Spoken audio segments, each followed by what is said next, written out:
Armed with a camera, a laptop and some medical equipment, Labani hits the road, pedaling from village to village to provide access to the World Wide Web and more.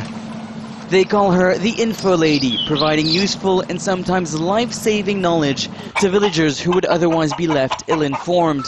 Lucky needs a prenatal checkup, and Labani has the simple tools needed to reassure her that she and her growing baby are just fine. There is no doctor here, and even if there were, I wouldn't feel comfortable talking about my health problems to a man.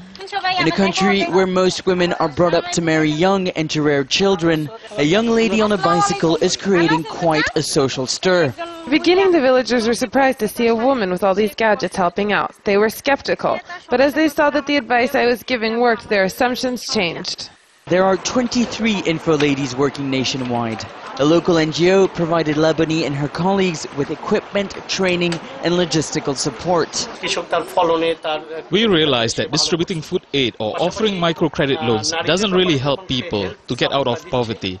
But if you give people access to information, the knowledge acquired cannot be lost.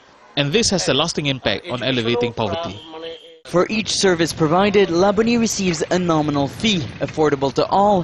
Her services are in high demand, and I had a hard time keeping up with her as she traveled from one village to another. Labani travels to 20 villages on her daily round. In this remote region, schools are far and few between.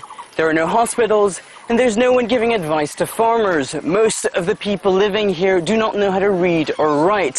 For them, the InfoLady is the only source of information, and the service that she provides is much needed to the community. Mohammed's field of ladyfingers are not quite the right color, so she takes a picture, searches the internet for more information. If she can't find the right answer, she calls a helpline. When you have information at your hand, you will have better bargaining power. It will help ultimately make the public institutions, the service providing institutions, more responsive to the community. For many developing countries, this is what the information revolution could look like.